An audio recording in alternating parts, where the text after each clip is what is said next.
Welcome to the Political Spectrum podcast here at Heartland Community College. My name is Andrea Merkel. And I'm Cerveka Bakarovsky. And today with us is Hunter Spencer, who is our sound technician.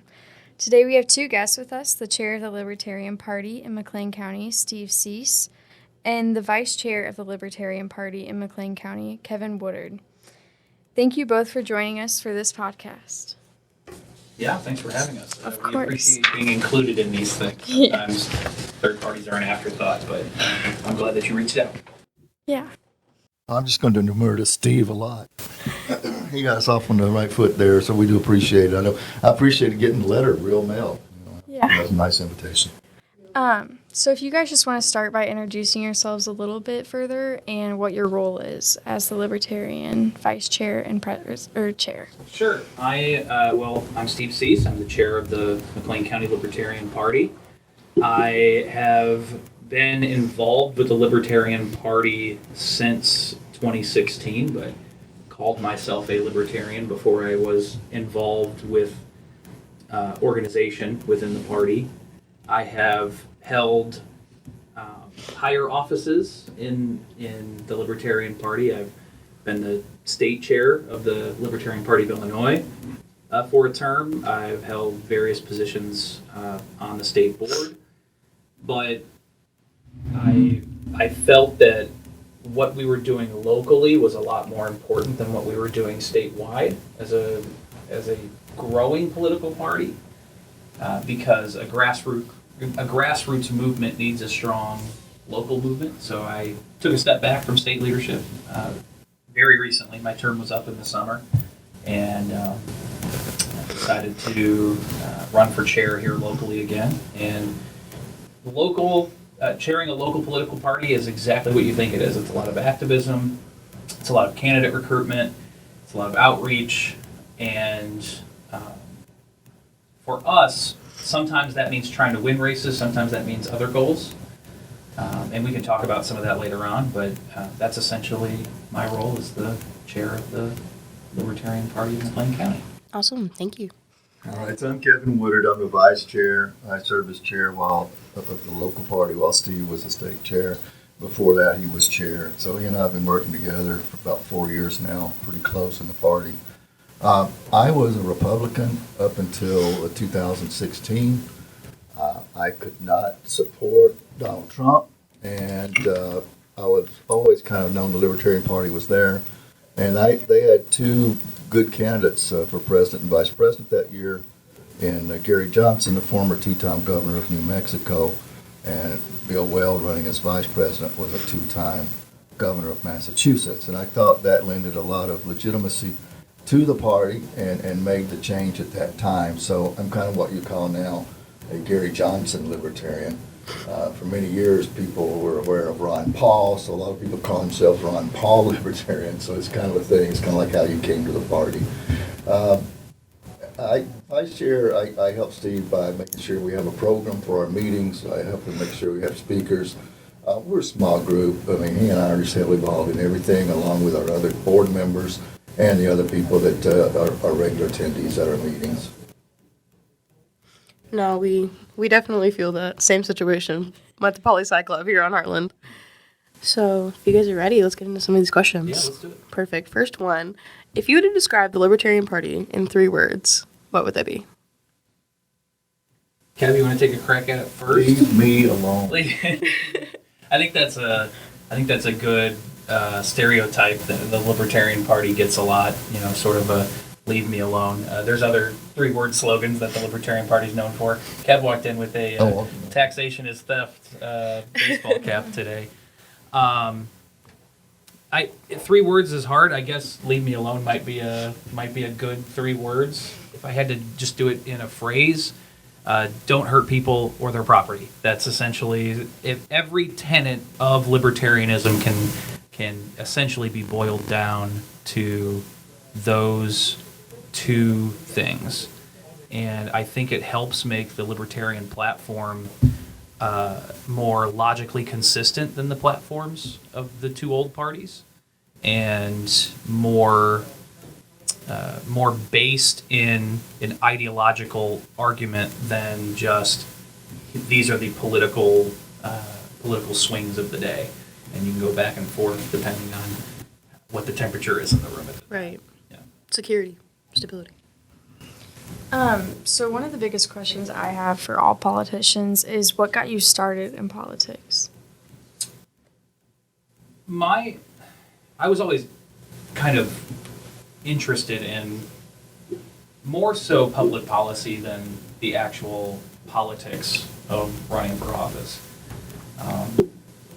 When I was a graduate student in college, I fought tooth and nail with the with the government in the town of Normal when I was a student at ISU, because Normal has zoning policies that prevent people from certain people from living in certain areas based on how many unrelated people are in a certain house. And I got really upset about it, and I started taking it up the food chain. And I guess that was kind of the birth of, all right, well, I'm just going to keep fighting things that I think are unfair for the rest of my life. What got me involved in the political side of it was similar to Kevin. I think that 2016 election, where Kevin mentioned President Trump, I would also throw Hillary Clinton into that mix. The 2016 election, I mean, you guys were, what, in junior high? I was in 8th grade. Yeah.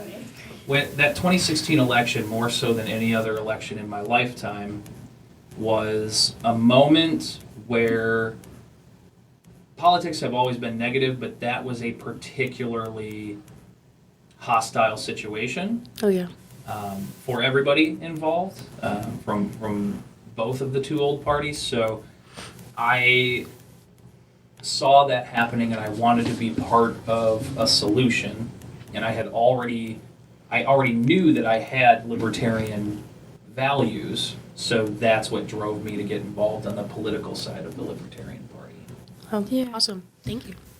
Well, Steve and I could go on and on. So many thoughts come to my mind when he says things, but I don't want to do that because we both work in radio. We know we got to move the show along. So my story goes back to really when I was, I guess, 11 years old. In 1972, Nixon ran for re-election before he resigned because of Watergate. And Agnew was his vice presidential candidate. And at that time, I was probably riding bicycles. But you still had your old pedal car. I had one of these old metal pedal cars, so Dad brought home Nixon Agnew stickers, and I remember putting them on my pedal car. And because I didn't use it anymore, it's too big, but it was my car, so I put my stickers on it.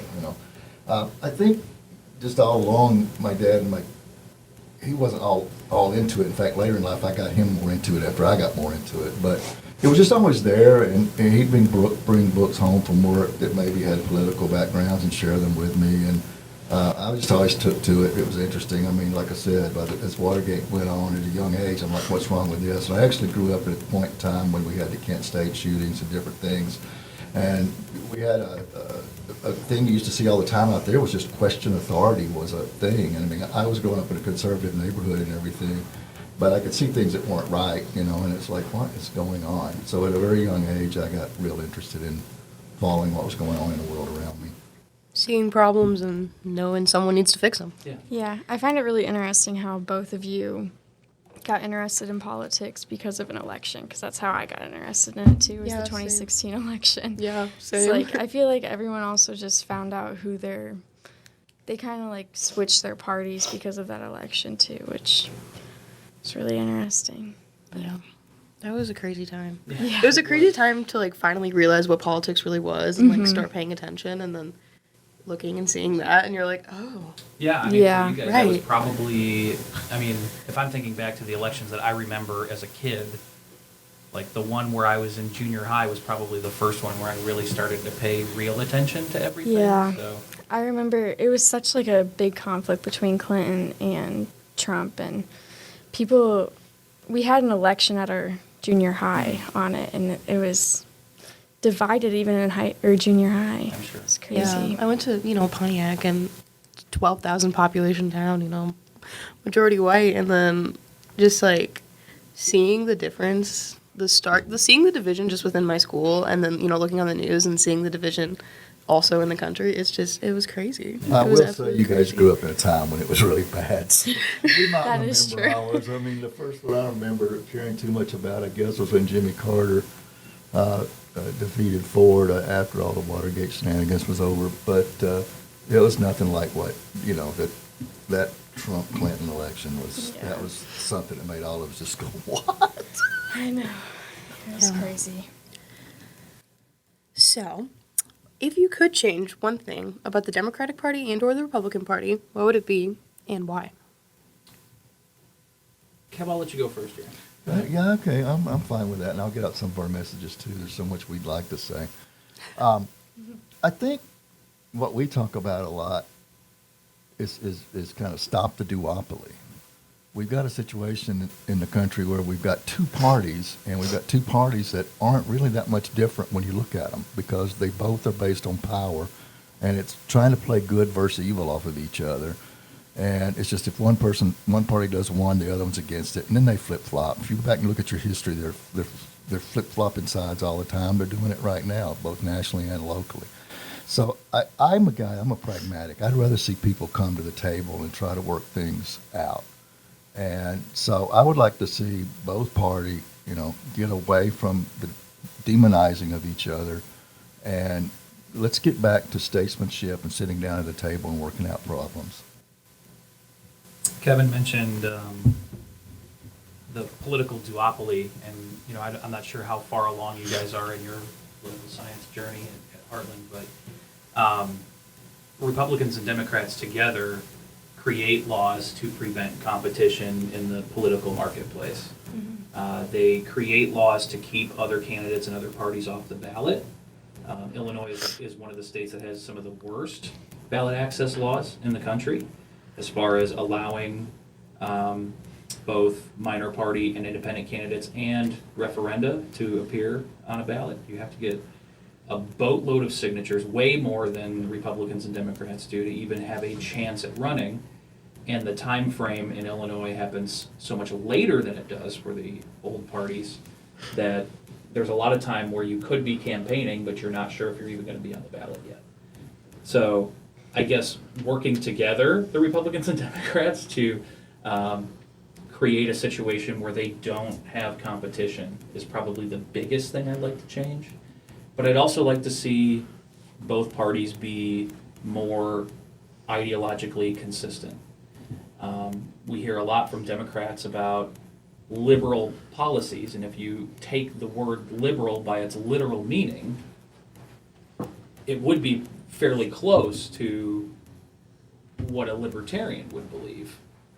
But there are a lot of avenues where you travel down where the Democratic Party and Democratic politicians have decided that they don't want people to have free will in certain situations. Republicans are sort of in the same boat. You've got Republicans talking a lot about the debt and spending, and when Republicans are in control of either state houses or in Washington, D.C., those things do not improve. Republicans want to spend money just as much as Democrats do, it's just on different things.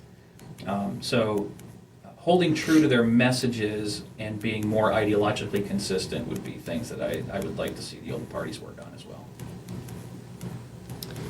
Kind of going along with the last question, what do you want to see your own party, or the changes that you want to see your own party make? We've seen some fairly significant changes in our national party over the last handful of years, and even statewide and locally, the Libertarian Party has changed to some extent.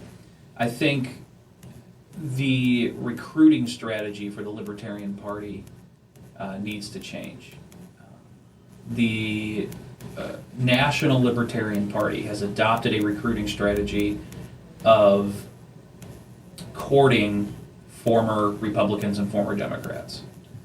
When in my opinion, the majority of libertarians are not identifying as Republicans or Democrats. They are apathetic to the political system because they don't have a platform in the system that has been set up by Democrats and Republicans right now. So I think focusing recruiting efforts on non-voters would be a much more lucrative recruiting strategy for the Libertarian Party.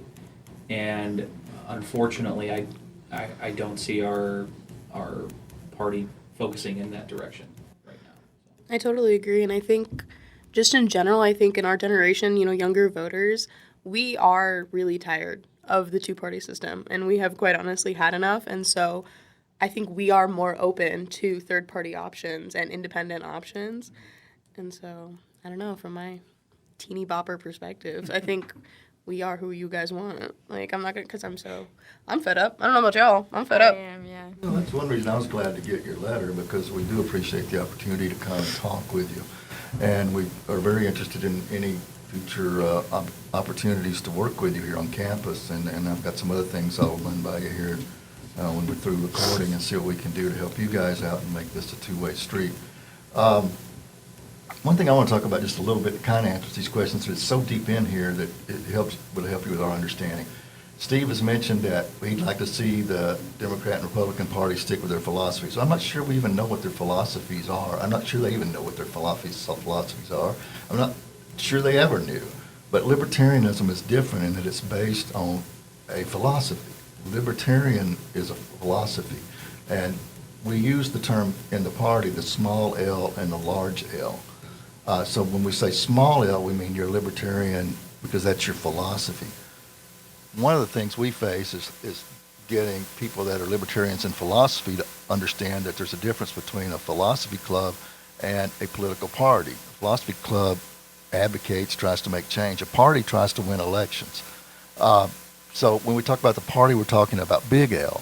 So whereas Steve may subscribe closely to libertarian philosophy, I don't necessarily do that, but I'm a member of the Libertarian Party. And so I think what we need to change is ourselves. We just like any group, if you've been on Facebook and it was about a ball team and whether you were a fan or not, or whether or not you were a real Christian or whatever it might be, there's always this, you're not a real this, you're not a real that. And we do that too inside ourselves, and we beat ourselves up. Well, you're not a real libertarian, And I think what I'd like to see our party change is to realize that to be a political party that has any relevance, we've got to have Steve and I agree on this, we're both big tent guys. We've got to have people in a bigger tent. So, you'll see at our meetings, individualist, you may see socialist, you may see a few Republicans, a Democrat or two, an independent or two. We try to reach out locally to that kind of broad group. So we have a nice group that comes to meetings regularly, but a smaller group that's active as pure libertarians. But we really want to try to break through that mold. And the reason I'm in the party is because it's the viable third party. And I think I liked a lot of libertarian philosophy when I was young, but it didn't seem to be very viable as a group. But when Johnson ran, it became more viable, and we hope to continue that. Awesome. And then I'm going to steal Andrea's next question, actually, because it kind of goes in perfectly with where we just left off. But could you explain some of what you guys would consider the core principles of the Libertarian Party? Sure. Yeah, I'll go back to the two phrases that I gave you earlier. It's don't hurt people, don't take their stuff. The libertarian philosophy believes that protecting those two things are the legitimate functions of a government. Protecting people from violence, protecting people from theft, protecting people from being hurt by the actions of others. Outside of that, you can characterize libertarian philosophy and the Libertarian Party's platform as very laissez-faire, hands-off. Let people enter consensual agreements with each other, and as long as there's no fraud, theft, or violence, then there doesn't need to be a government party involved. The first question back on that I always get is, well, what about schools, or things like that? I think there is a legitimate argument to be made that funding schools through property taxes, which we're doing right now, does not create the best outcome. You have a situation where people's home values affect the quality of education that they're getting. That's probably not the best way to educate our society. And who's going to build the roads? The roads aren't doing any violence to anybody. There certainly could be legitimate functions of government outside of just the fraud, violence, and theft. But focusing on those three things specifically and taking government out of the equation and everything else is essentially what the libertarian philosophy boils down to. It's a philosophy of free will and a philosophy of hands off. Yeah, you guys asked about the 3 words earlier. The reason I said leave me alone is this became a thing, and what I'm about to say became kind of a Gary Johnson way of putting it when he was running for president in 2016. Stay out of my bedroom and stay out of my wallet, okay? And that kind of lets you know where we believe in liberty in all things. It's like, don't tax me to death, don't take all my money, and it's none of your business what I'm doing in my bedroom with whatever other adult I care to do it with, okay? So stay out of my wallet and stay out of my bedroom. Another one that was pretty good is we're the kind of party we'd like to see every gay person be able to defend their marijuana field with their AK-47. I've seen that. Yeah, that's the meme. Seen that. That's the meme quote, right? Yeah. It's a good, gets guys out there. I like it. Yeah. Party slogan, up and coming. So some critics of libertarianism argue that parties' emphasis on individual freedom can come at the expense of social justice and equality. How would you guys respond to this criticism? I would say that we need to look at the source of that of those social injustices. Where did they originate, and why do they exist? If you look at them, the origination of most of those social inequities come from government itself. We just talked about schools. One of the reasons that our education system is inequitable is because we are still paying for schools through property taxes. If you look at police brutality, those are agents of the state targeting minority populations, right? The libertarians, and I guess I'll call them progressives in this context, people who believe in equality under the law and those types of issues, we have the exact same, we care about the exact same issues, right? We're identifying the same problems. We just have different solutions to those same problems. And the libertarian solutions don't include giving power back to the people who created those problems in the first place. And I think that's where libertarians and progressives differ, in that libertarians can recognize, all right, this problem exists because of these people. Why are we going to strengthen the same people who caused this problem in the first place? And I think that is the big difference between a progressive and a libertarian.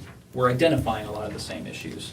We can look out of the street and see the same problems. We just have a different avenue to try and fix them. Yeah, so I heard, before we move on to Kevin, I heard you mention the school systems and taxes a lot. Do you guys have a stance on the Unit 5 referendum? Right now, my personal stance, our party has not come out with an official stance on it.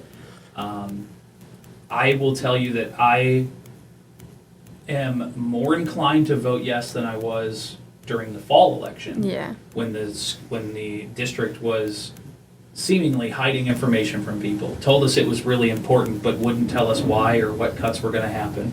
Yeah. I think they learned their lesson this time. We're at least getting some more concrete evidence that there is a need, but I am still inclined to vote no on the tax levy in April.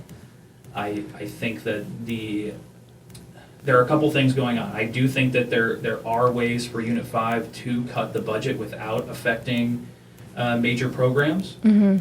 I also see really unfortunate politics happening around the tax referendum, where the school district is threatening closing rural schools because they know that those populations are more likely to vote against the tax levy.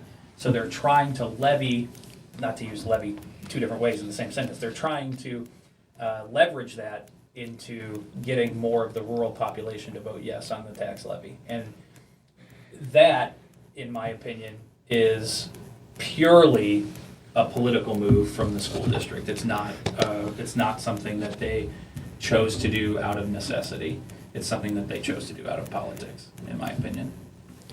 I was kind of shaking my head yes or no, just kind of, I know you guys can't see us, we're on radio, but it's kind of funny. I think anytime anyone's interviewed, and if you're listening to this interview and you think Steve and I are presenting the libertarian views, we would caution you, Trust me, no, yeah. we're presenting you the views of a couple of libertarians. And so anytime anyone listens to a talk show like this, first of all, it's the best way to get to know people is one-on-one. So whenever you can, talk to someone different from you and see what you can learn from them, whether that's race, whether that's religion, philosophy, whatever it is. But when you walk away, don't think you know everything about that group because you talked with one person. Now, regarding Unit 5, I cover news for a radio station in town, and I've been covering this heavily for the last 9 or 10 months now, about 11 months. And I think Steve was right at first. I felt like the school board wasn't providing enough information. They weren't telling anybody the impact of the cuts. They were just being vague about it. And I thought they were hiding, well, they were hiding things. They didn't voluntarily make things available. I had to FOIA them. If that's a Freedom of Information Act request, for those that may not know, that I had to file with the public to get them to provide the information. And they still didn't send any more than they had to, but they sent me enough that after a few months of wondering what the problem was, I could see what the problem was. The problem at Unit 5 is that 85% of this education fund, and one thing we're talking about here that people may not understand is it's an education fund. They have several funds they get funding from. So this isn't about the building fund or anything like that. This is about the education fund, and that fund pays the salaries of everybody in the school. And so 85% of that fund is people. And once I saw that, I understood that there really are no cuts that can be made without affecting programs and teachers. And so for that reason, I'm very convinced that something needs to be done. I am disappointed that raising taxes is all that's being proposed. And I'm disappointed in this election because, quite frankly, the conservative candidates aren't coming up with any really good answers to the problem other than vote no. So that really bothers me a lot because if they wait another 2 years, they're really going right up to the edge of a cliff. And I don't live in Unit 5, but even though I'm a libertarian, even though I'm a taxation is theft kind of guy, when we talk about it, that's a philosophy. It's not necessarily literal. But I think right now I support it because I'm afraid that it would really be worse a little bit down the road. And it's not just because I think it's the best answer. I think other cuts need to be made. I don't see Republicans are actually saying they won't make cuts. See what I'm talking about? That would be a very Republican thing. Let's make cuts and let's cut the budget. But they're not even doing that locally. So that's when I say it seems like it's us against them when you're talking Democrats and Republicans, and that's unfortunate. Yeah, it definitely is.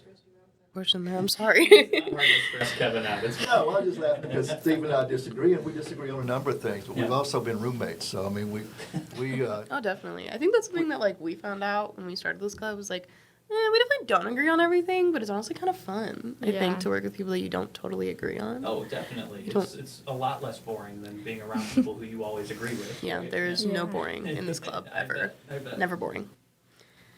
All right, me next. Where do I want to go with this? We'll go. The Libertarian Party is often associated with small government philosophy. Could you guys explain what that means, kind of, and then how would that translate into policies at the national and/or local level? Sure. I want to be absolutely clear here. It is small government. The libertarian philosophy is small government policies, but it's not small government policies in the way that Republicans talk about small government policies. Republicans talk about small government policies in areas they want to see less government. Guns, taxes, spending, to some extent environmental issues and things like that. But then Republicans are always advocating for spending more money on defense. Usually it's on offense. They're advocating for spending more money on all sorts of different things, border control, what have you. The Libertarian Party is small government in every aspect that you possibly can be. The Libertarian Party would like a strong national defense, but they want to return to the word defense and not act like world police and get involved in every single international conflict every single time something happens. The Libertarian Party, in its platform, advocates for open border policy with other countries. So when you hear a Republican talk about small government policy, they're picking and choosing. They're cherry picking certain things that they'd like to see less government in, while just shifting all of those resources to another area, right? Yeah. The Libertarian Party truly wants to cut back government and truly wants to return a lot of the decision making in your everyday life and a lot of the money that you're paying in taxes back to the individual. And that is what the Libertarian Party means when they say small government policies. They actually mean it. It's right. It's not just a talking point. It's something that is in the platform and candidates advocate for every single time they run. Yeah, coming from the conservative side, the philosophy was to get all government back to local government, even as a conservative or Republican.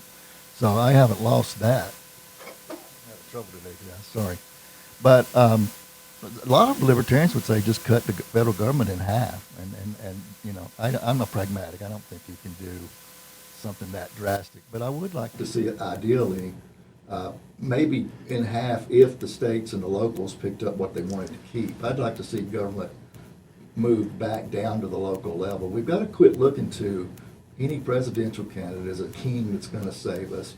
We've got to quit looking to the federal government like it's the body that's going to protect all of us. We've got to get these things back down to local levels where we have more control. So, yeah, we're strong on that. So, and if I can just tack on to the end of that, this is another area where Kevin and I disagree to some extent. Kevin would like to see local government have a lot of decision-making power. He wants to take sort of a lot of the things that the federal government is in charge of and bring it back down to the local level. I want to bring it down to the localist of levels, which is the individual. I want people to make their own decisions as long as it doesn't involve violence, theft, or fraud, right? And that's kind of where I'm at. Am I gonna run for office and advocate for, dismantling the entire education system on day one? Probably not, but we can start to move in areas where people have more freedom of choice and are able to keep more of their income and their resources. So. Right, and I think, from my perspective, the most attractive thing about the Libertarian Party is, the lack of, putting politicians on pedestals. Mm. Do you know what I mean? Because I feel like that's such a large problem that I feel is coming from, both the Democrats and the Republicans, is that it's, hero worship? Yeah, basically. Yeah. It's, what are their policies? I don't know, but it's this person. Okay, but what about them? And it's why are you voting for them? Why do you like them? And they have no idea.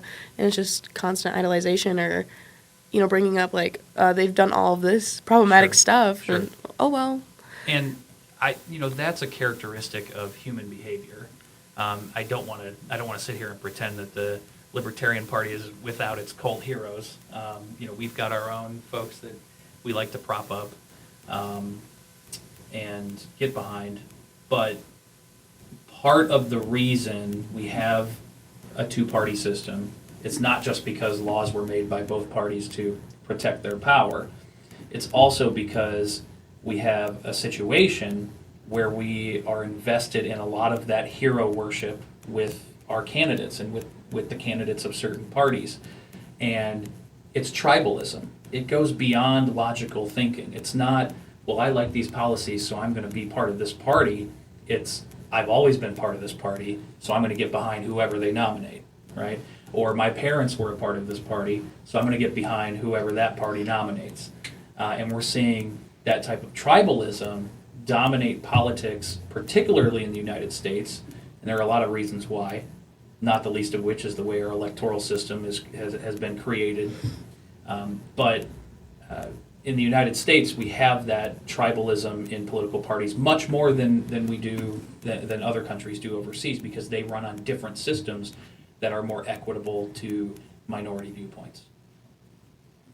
You talk about Steve, dear leader, a lot. Go ahead and talk about that a little bit. Like, you know, you would say that, I mean, we're almost like North Korea in that it's dear leader, and we're calling it dear leader for whatever. So I sometimes I poke fun at Republicans for being that way with Donald Trump, but I think if you go 8 years before that, we had a solid 8 years of Democrats sort of doing that with Obama, Sure. to the point where we had drone strikes in the Middle East all the time, and Democrats who would say they are unequivocally anti-war. If Obama's in office, we don't really point that stuff out, or some of the immigration policies of the Obama administration. Those things were swept under the rug and then brought back up when we had a Republican president, right? The hero worship has gone pretty far. It's a deep thing. If you look into Christianity or Judaism, you'll see that the people of Israel asked for God to give them a king, and he didn't want to give them a king. He wanted them to obey the laws that he had shared with them. And but the point of that is that I bring it up. It's just, it's a thing in man that once we want to get out from under our parents, or at least we used to. I don't know if today's generation does as much or not, but we used to want to get out from under our parents. But then when you become adults, you still, something inside you wants somebody else to take care of you. And we're for some reason looking to government to be that. And it's not going to do that, folks. It comes down to you as an individual. You have to figure out how to take care of yourself. No government is going to be your savior. View of the government's, responsibility, I think is a big problem. Of like what the government should actually be involved in and what not, just because of like how it's been for so long. I'm like, yeah, but look how it was before that and look where we've gone. And I think it's all low-key cyclical too. Yeah. Of just like, I think we're eventually gonna have this like weird breakdown.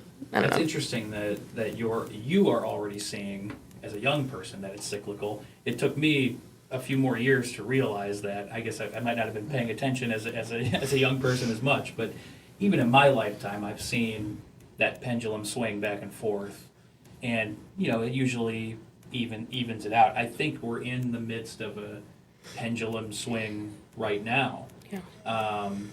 Where we got a little bit too far in one direction culturally, and we're starting to see it come back toward the middle a little bit. I don't know if you agree with that. I feel like our pendulum is doing the thing where when it's like stopped knocking and then there's like really little knocks and it's just like really annoying little knocks and you're like, I don't really know what's happening next, but something's happening.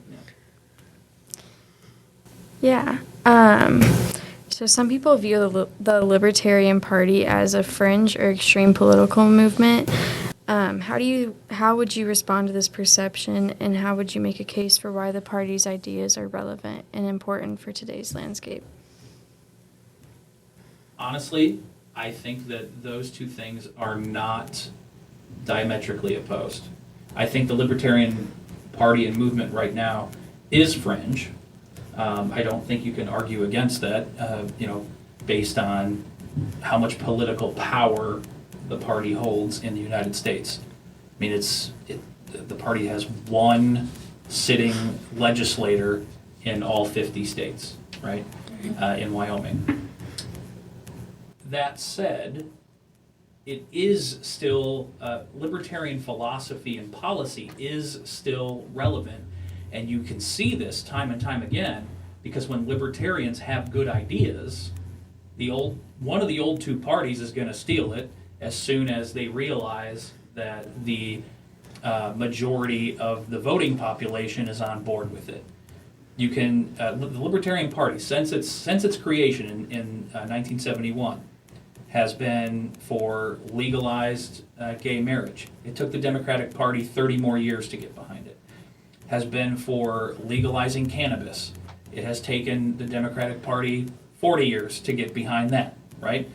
The Libertarian Party had the Tea Party movement from the Republican Party in the early 20-teens essentially stole all the financial and economic ideas of the Libertarian Party because they saw that movement becoming more popular with voters.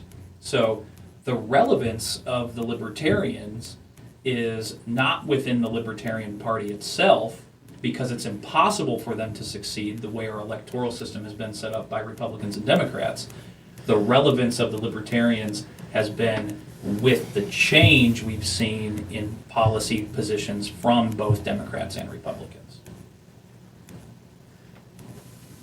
I don't know if we're fringe, like all on the edges, but we are a major party to some degree. In some states we're recognized. In Illinois we're not. We are recognized in about 10 counties in Illinois, including McLean County. So from that we get some level of respect. Are we extreme? I think like any party we have extremists. I'm not sure people understand what our extremists are. An extreme libertarian would be an anarchist. That does not mean everything's going to heck in a handbasket. What that would mean is just that if we had no government at all and could all live perfectly in harmony, that might be okay. But that's our extreme. So the guy that wants to maybe get rid of all public education, that's our extreme. You can't be much more extreme than some Republicans these days on one side and some Democrats on the other side. So every party, and especially the active members on their party, are usually more the extremists. So any party has its extremists, and then you have people that are everywhere from there back towards the middle to some kind of pragmatic moderate. So I would say, yeah, some of it's true, but it's nothing really different from any other party. I also think it's important to look at the word extreme and what it actually means. Ms. Rebecca, you told me earlier in this podcast that you're somebody who's frustrated with things not changing.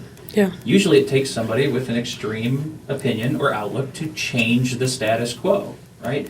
So when we see the word extreme, I think there's a big hesitancy to say, yeah, to some degree, we are, because the word extreme has a negative connotation with it.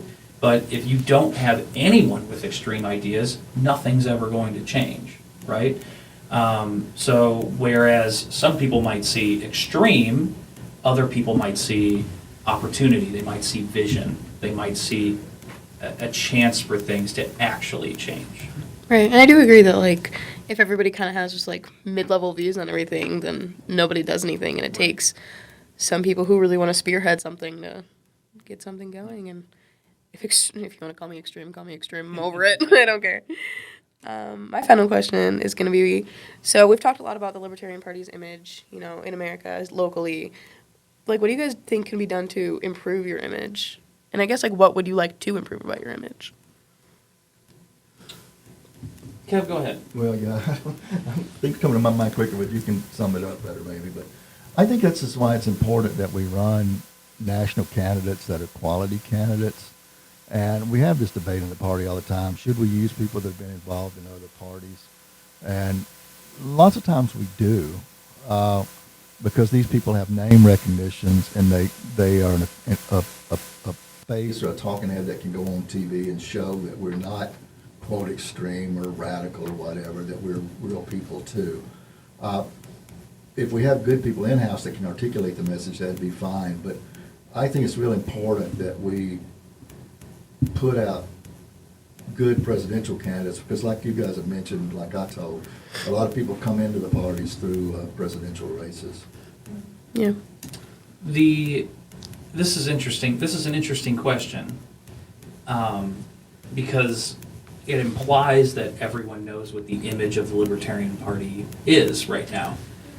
I would say that the overwhelming opinion of others that I have heard about libertarianism, about the Libertarian Party is, I agree with some or a lot or even all of the ideas that they present, but they cannot win elections. I think that is the image of the Libertarian Party specifically right now.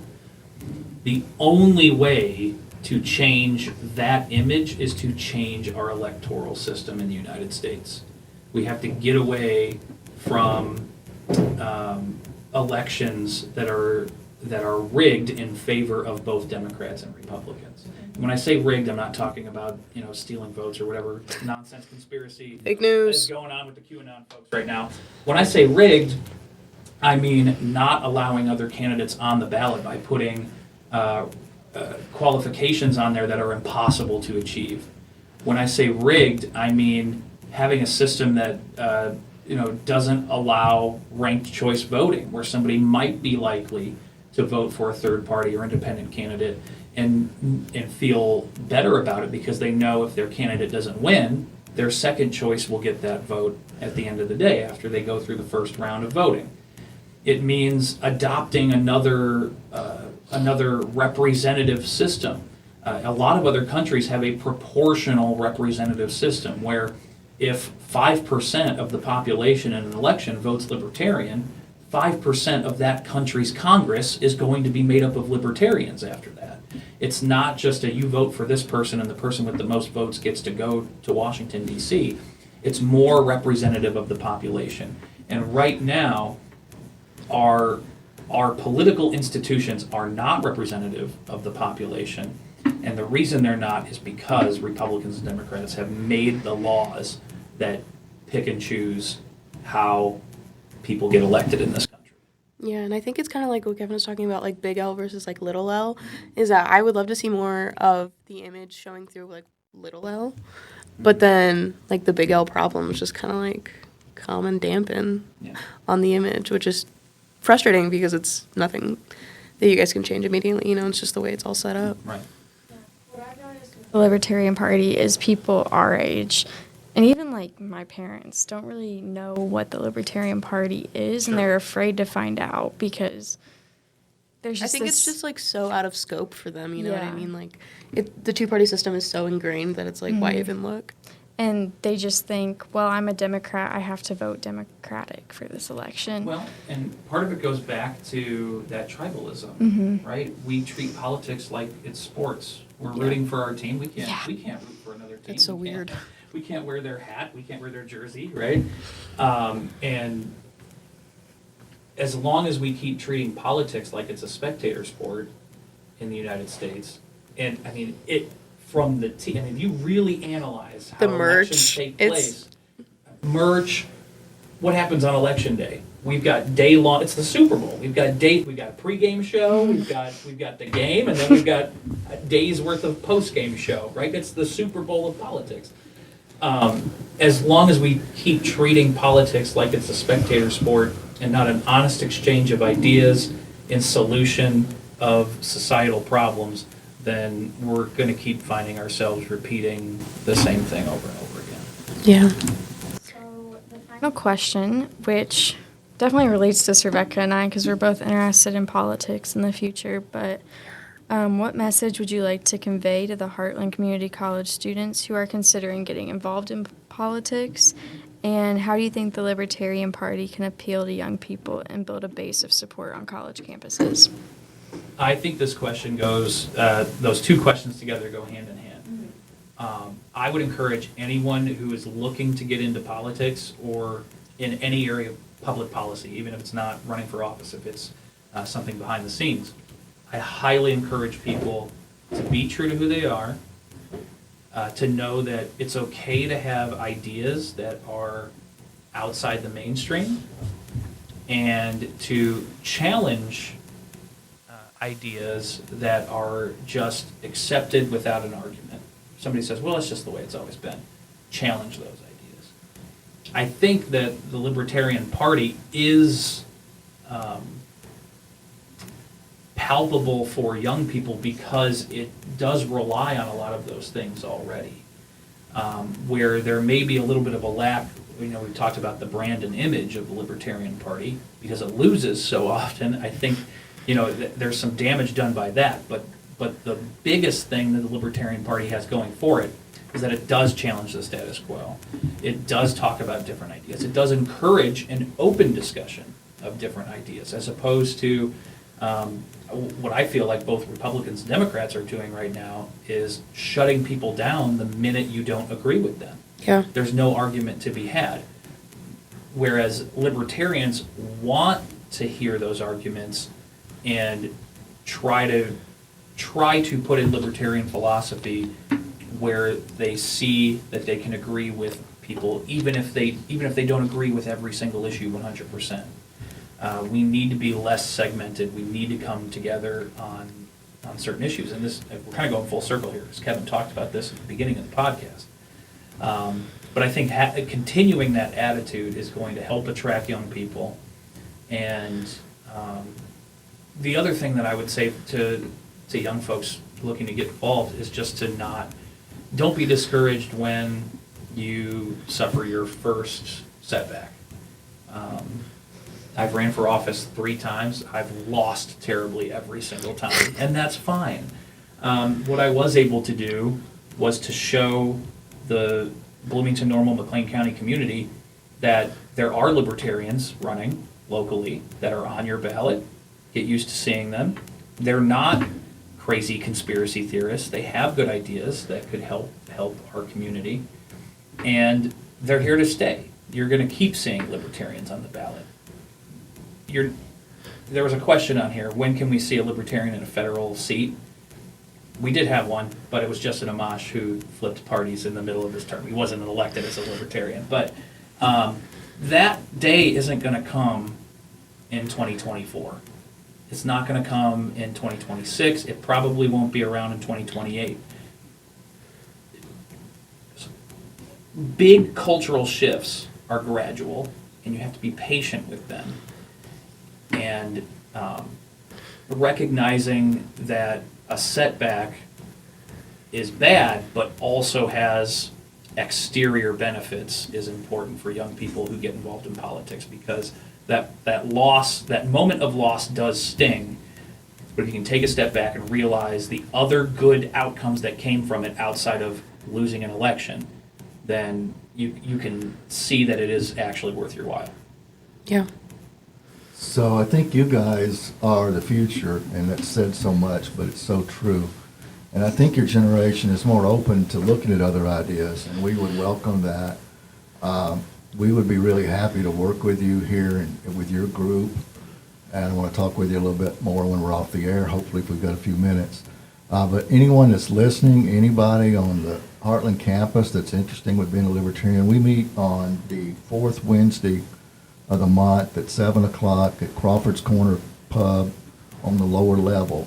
Just feel free to come out anytime. We've got a website or a Facebook page that you can check out and keep up with us if you want to search that.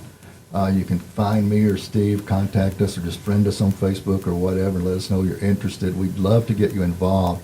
And the problem we have right now is just manpower. But if there's a student on campus that wants to be a liaison with us to a younger group, not only on this campus, but on the ISU campus, on the Wesleyan campus, maybe, a political science group that's local made up of the college students.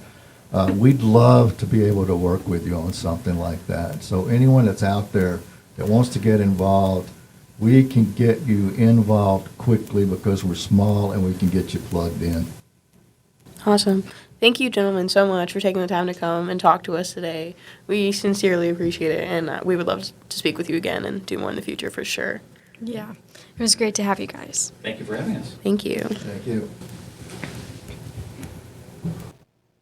Thank you for listening to the Political Spectrum Podcast. The podcast is hosted by the leadership of the Political Science Club at Heartland Community College. The club meets every other Wednesday on the Normal campus at 2:15 p.m. Thank you, and have a good day.